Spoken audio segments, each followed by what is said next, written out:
Saudaraku yang dikasihi oleh Tuhan Yesus Kristus, marilah kita menghadap Tuhan, memohon bimbingan Tuhan di dalam pembacaan firman Tuhan saat ini. Mari kita berdoa. Bapa, kami datang di hadapan-Mu dengan ucapan syukur dan puji-pujian kami kepadamu, oleh karena Engkau setia memelihara dan memberkati kami. Saat ini kami umat-Mu akan membaca dan merenungkan akan firman Tuhan. Kiranya dalam bimbingan Roh Allah yang kudus, dalam segala hikmat Tuhan, kami berolehkan pengertian. Terlebih kami menjadi pelaku-pelaku firman Tuhan. Hidup kami dikuduskan, iman kami diteguhkan. Inilah doa permohonan kami dalam nama Yesus. Amin. Pembacaan firman Tuhan terambil dari kitab Kisah Para Rasul pasal 2 ayat 1 sampai yang ke-13. Demikian firman Tuhan. Pentakosta. Ketika tiba hari Pentakosta, semua orang percaya berkumpul di satu tempat. Tiba-tiba turunlah dari langit suatu bunyi seperti tiupan angin keras yang memenuhi seluruh rumah di mana mereka duduk. Dan tampaklah kepada mereka lidah-lidah seperti nyala api yang bertebaran dan hinggap pada mereka masing-masing. Maka penuhlah mereka dengan Roh Kudus. Lalu mereka mulai berkata-kata dalam bahasa-bahasa lain, seperti yang diberikan oleh Roh itu kepada mereka untuk mengatakannya. Waktu itu, di Yerusalem, diam orang-orang Yahudi yang saleh dari segala bangsa di bawah kolong langit. Ketika turun bunyi itu, berkerumunlah orang banyak. Mereka bingung, karena mereka masing-masing mendengar rasul-rasul itu berkata-kata dalam bahasa mereka sendiri.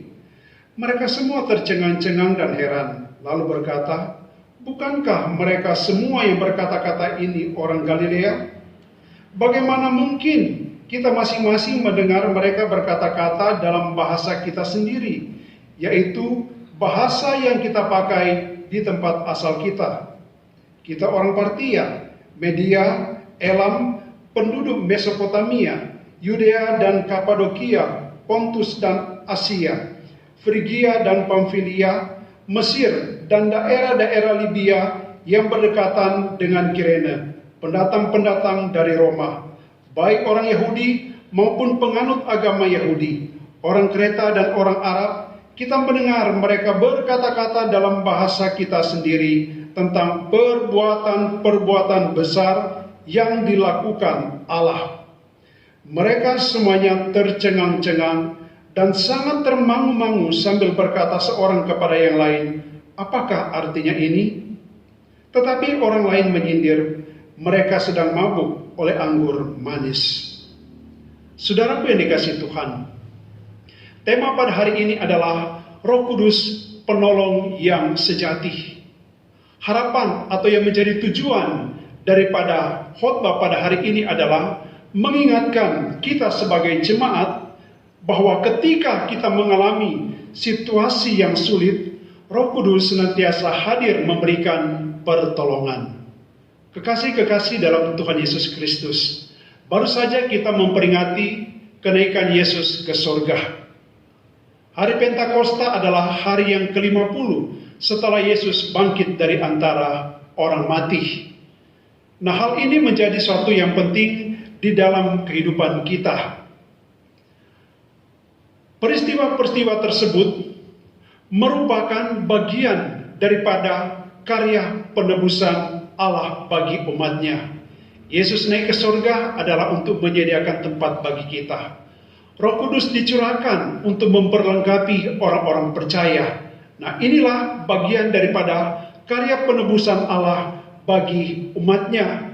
Dan hal ini menjadi suatu peringatan yang penting bagi kita bahwa hidup kita sebagai orang percaya selalu dalam pemeliharaan Tuhan, dan Dia senantiasa menuntun kita untuk tetap setia, memuji dan memuliakannya. Peristiwa pencurahan Roh Kudus di dalam kitab Kisah Para Rasul pasal yang kedua ayat 1 sampai yang ke-13 adalah merupakan suatu penggenapan janji Allah kepada murid-muridnya, termasuk kita sebagai gereja atau orang percaya. dikatakan sebagai penggenapan oleh karena ketika Yesus mengadakan perjamuan malam atau saat-saat terakhir Yesus bersama-sama dengan murid-muridnya sebelum dia mengalami penghukuman di atas kayu salib atau Yesus mati, dia menyampaikan kepada murid-muridnya sebagaimana yang tertulis dalam kitab Yohanes pasal 14 ayat yang ke-16 dan ayat yang ke-17. Firman Tuhan berkata bahwa Aku akan minta kepada Bapa dan Ia akan memberikan kepadamu seorang penolong yang lain, supaya Ia menyertai kamu selama-lamanya. Ayat 17, yaitu Roh kebenaran. Dunia tidak dapat menerima Dia sebab dunia tidak melihat Dia dan tidak mengenal Dia. Kalimat selanjutnya mengatakan, tetapi kamu mengenal Dia, sebab Ia menyertai kamu dan akan diam di dalam kamu. Sekali lagi, sebab Ia akan menyertai kamu dan akan diam di dalam kamu. Pernyataan Yesus ini merupakan dasar tentang akan datangnya Roh Kudus dan akan memenuhi para muridnya. Berapa lama? Selama-lamanya, sesuai dengan yang tertulis dalam firman Tuhan ini. Nah, demikian termasuk kita pada saat ini bahwa janji ini berlaku bagi kita. Dari ayat ini juga diungkapkan kepada kita bahwa Roh Kudus adalah satu pribadi. Karena dikatakan seorang penolong yang lain. Sehingga kita dapat mengerti bahwa Roh Kudus bukan hanya sebagai satu kuasa, satu kekuatan yang dapat dirasakan. Tetapi Alkitab menjelaskan kepada kita bahwa Roh Kudus adalah satu pribadi. Sekali lagi, Roh Kudus adalah satu pribadi. Nah, dalam surat-surat daripada Paulus kepada beberapa jemaat, sebagai bukti bahwa Roh Kudus sering disebutkan dan disejajarkan dengan Allah Bapa dan Allah Anak yang akan menyertai setiap orang percaya sebagaimana tertulis dalam 2 Korintus pasal yang ke-13 ayat yang ke-14. Karena Roh Kudus adalah satu pribadi yang setara dengan Allah Bapa, Allah Anak, maka dikatakan mendukakan Roh Kudus adalah dosa. Mendukakan Roh Kudus adalah dosa, karena Dia adalah satu pribadi yang ilahi. Sebagaimana Roh Kudus adalah pribadi yang ilahi, sehingga Alkitab mengajarkan kepada kita sebagai umat yang telah percaya kepada Yesus bahwa kita dapat bersekutu dengan Roh Kudus dan berdoa kepadanya. Sekali lagi, Alkitab mengajarkan kepada kita supaya kita dapat bersekutu dan berdoa kepada Roh Kudus. Oleh karena Roh Kudus juga memiliki otoritas bagi setiap orang percaya. Kekasih-kekasih dalam Tuhan Yesus Kristus, sesuai dengan tema pada hari ini, Roh Kudus penolong yang sejati. Kita akan melihat beberapa karya Roh Kudus dalam diri orang percaya. Nah, dalam konteks pembacaan kita pada hari ini, Kisah Para Rasul pasal yang kedua ayat 1 sampai yang ke-13, dan nanti kita akan melihat dalam beberapa bagian Alkitab lainnya, kita menemukan akan karya Roh Kudus bagi gereja dan setiap orang percaya. Nah, yang pertama, Roh Kudus hadir dalam hidup orang percaya. 1 Korintus 6 ayat yang ke-9. Nah, perlu ditegaskan bahwa setiap orang percaya atau gereja atau murid Kristus dipastikan bahwa Roh Kudus hadir di dalam dirinya. Ini merupakan satu kepastian. Oleh karena firman Tuhan mengatakan dalam 1 Korintus 6 ayat yang ke-19, atau tidak tahukah kamu bahwa tubuhmu termasuk tubuh saya adalah bait Roh Kudus yang diam di dalam kamu. Roh Kudus yang kamu peroleh dari Allah. dan bahwa kamu bukan milik kamu sendiri. Nah, di ayat yang ke-20 mengatakan juga bahwa sebab kamu telah dibeli dan harganya telah lunas dibayar, karena itu muliakanlah Allah dengan tubuhmu. Nah, sebaliknya juga di dalam kitab Roma pasal yang ke-8 ayat yang ke-9. Tetapi kamu tidak hidup dalam daging, melainkan dalam roh. Nah, kata roh di sini ditulis dengan R besar, roh, yaitu roh Allah atau Roh Kudus. Jika memang roh Allah diam di dalam kamu.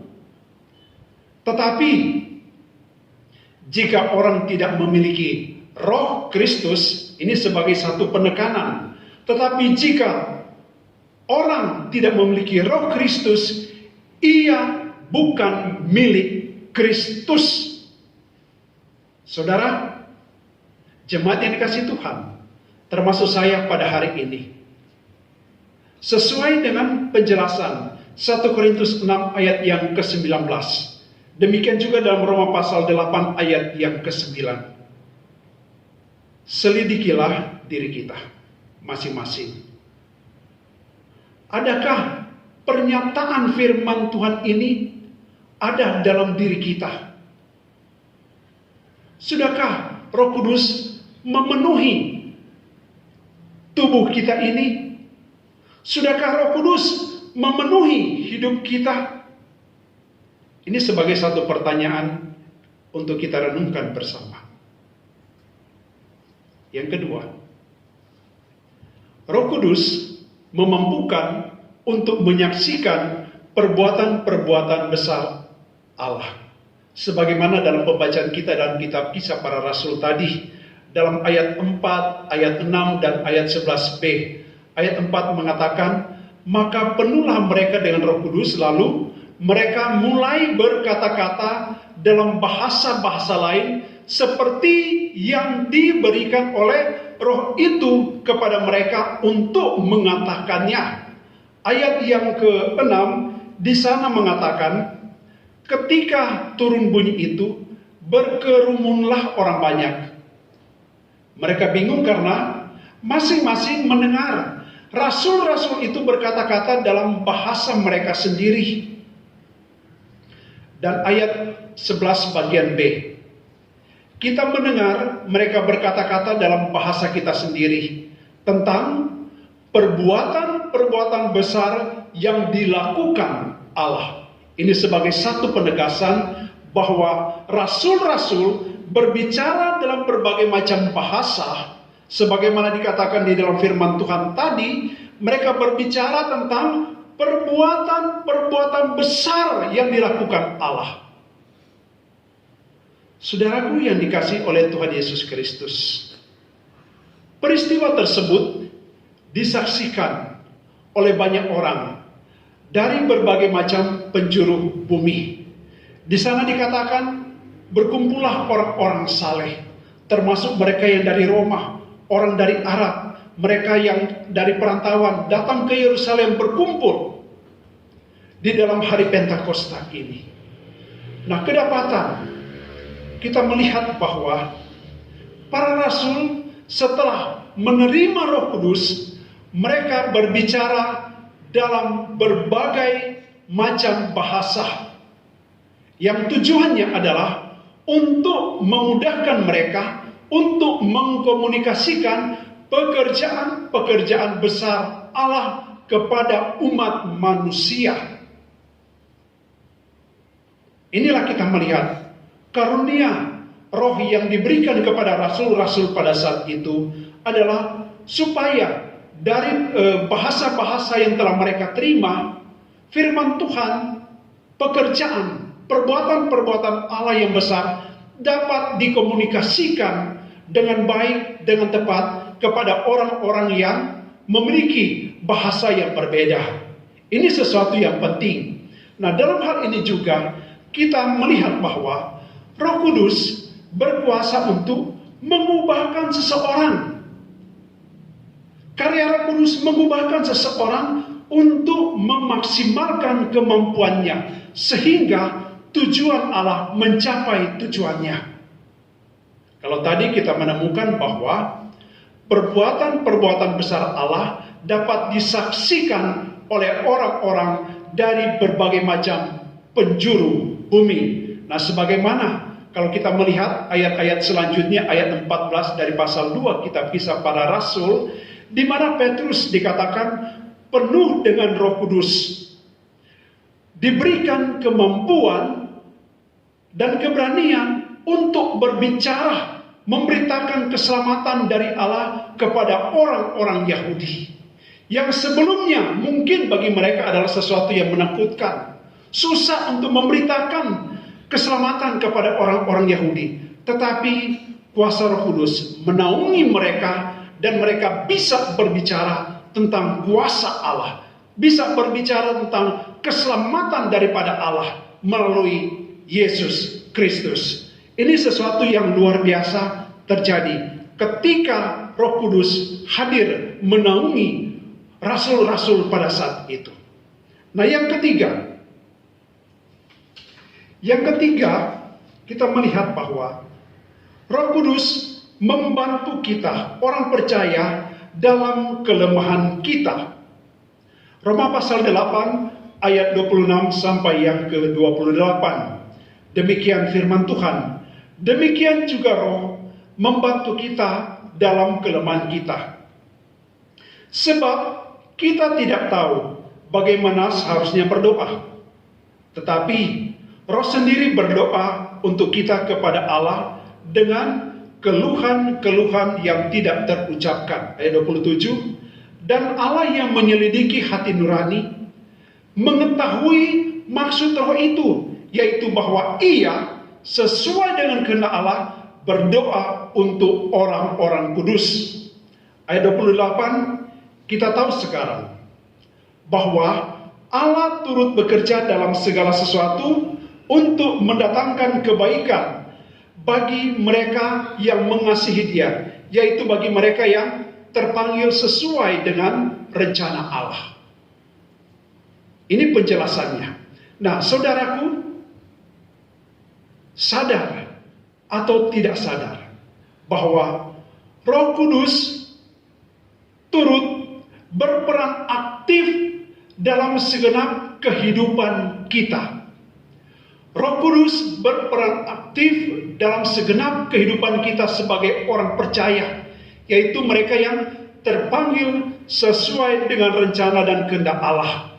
Nah, dalam keadaan sulit yang tak terkatakan mungkin, Roh Kudus turut bekerja. Ia membantu kita untuk mengungkapkan hal-hal yang sulit untuk diungkapkan kepada Allah. Pernahkah kita mengalami suatu keadaan untuk berdoa saja sulit? Untuk mengungkapkan isi hati kita kepada Tuhan kayaknya berat banget, sulit banget. Inilah penjelasan Alkitab kepada kita. Roh Kudus turut berbicara.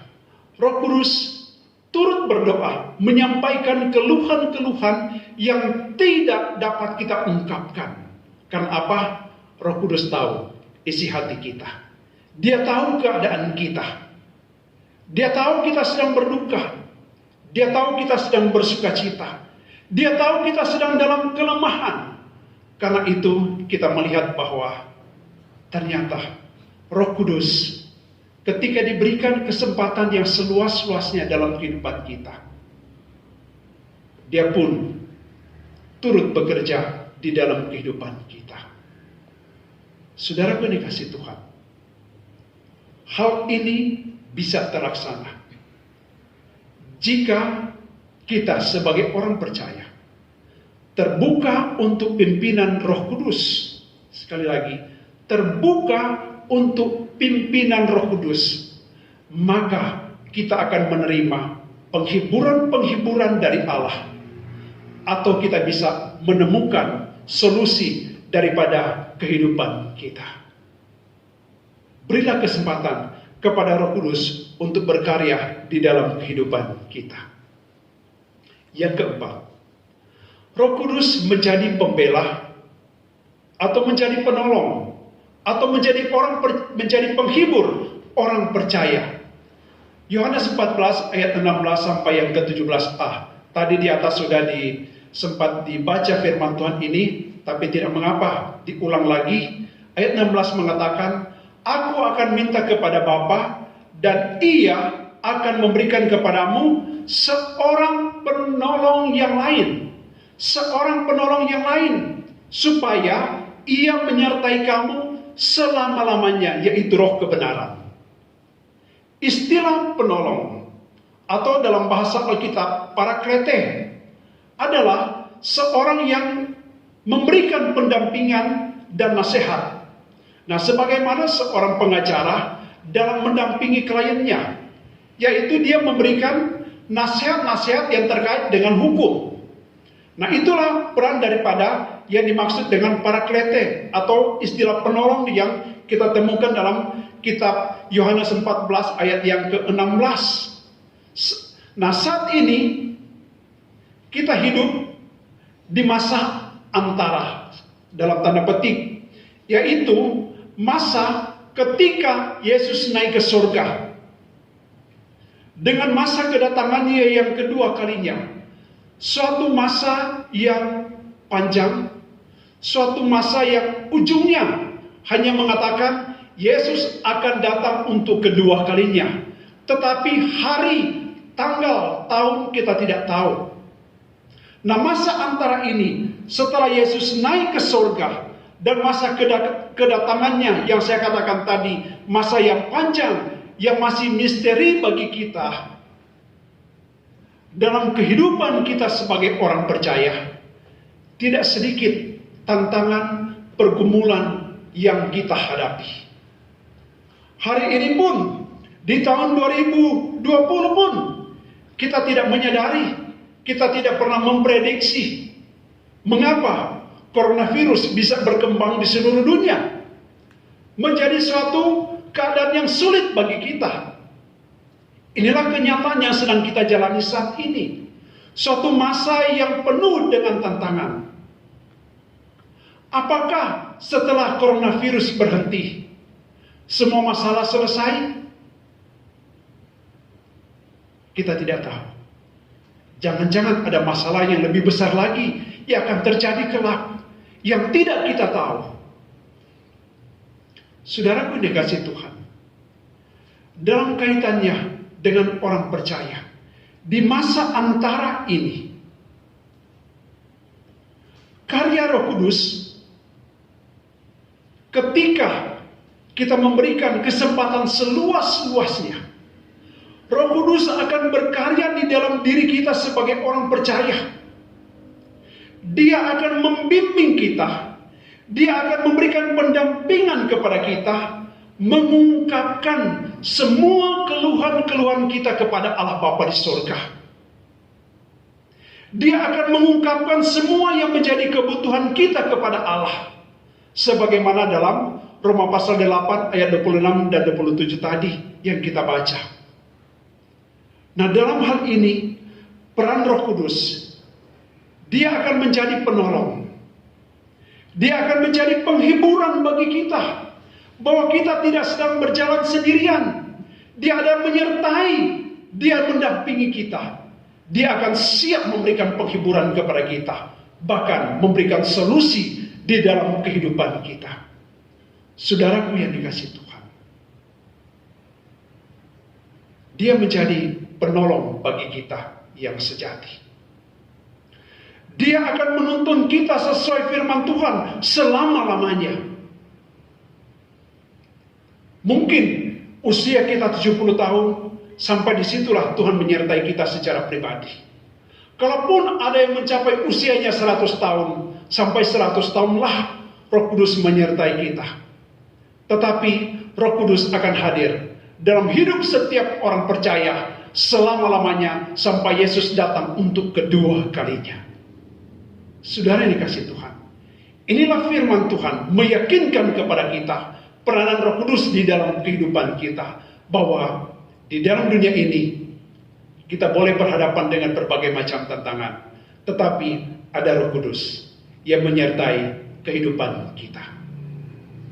Sebagai penutup, ketika kita diperhadapkan dengan masalah kehidupan sebagaimana situasi yang sedang terjadi saat ini, Allah melalui firman-Nya mengajarkan kepada kita agar selalu terbuka di hadapan Tuhan, meminta bimbingan daripada Roh Kudus untuk mengendalikan kehidupan kita.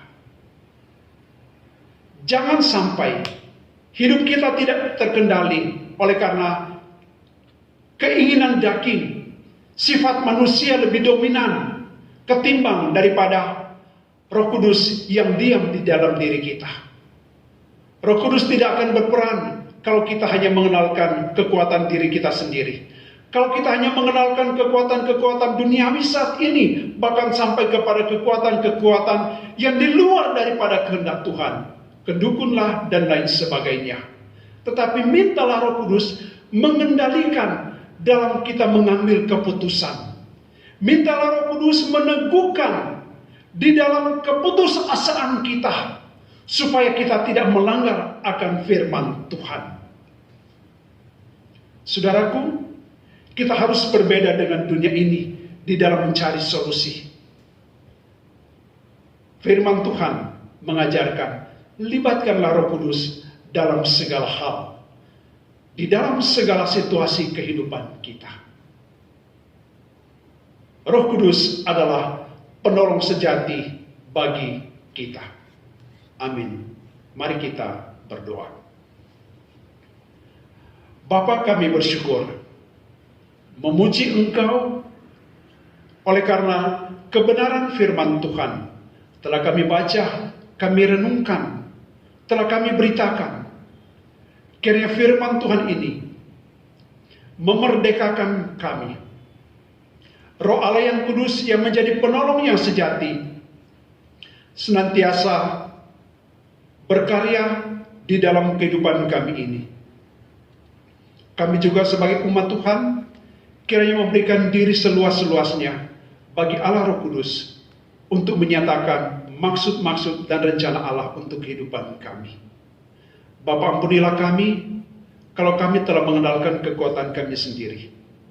Kalau kami hanya mengenalkan dunia ini, mungkin kami mengenalkan kekayaan, kekuatan diri kami sendiri, mengenalkan pikiran-pikiran kami tanpa kami mengenalkan Allah, tanpa kami mengenalkan Roh Kudus yang diam di dalam tubuh kami ini. Tuhan, ampunilah kami. Kami mohon Tuhan menguduskan kami. Bapa, sekiranya di antara kami sebagai umat-Mu ada yang masih bimbang, ada yang mungkin masih tertekan oleh karena berbagai macam persoalan dalam kehidupannya saat ini. Ya Allah Roh Kudus, hadirlah bagi mereka. Memberikan bagi mereka pendampingan, penghiburan, menolong mereka untuk keluar dari masalah kehidupan mereka. Bapa, biarlah firman Tuhan ini boleh terlaksana di dalam kehidupan kami. Inilah doa kami dalam nama Yesus. Amin.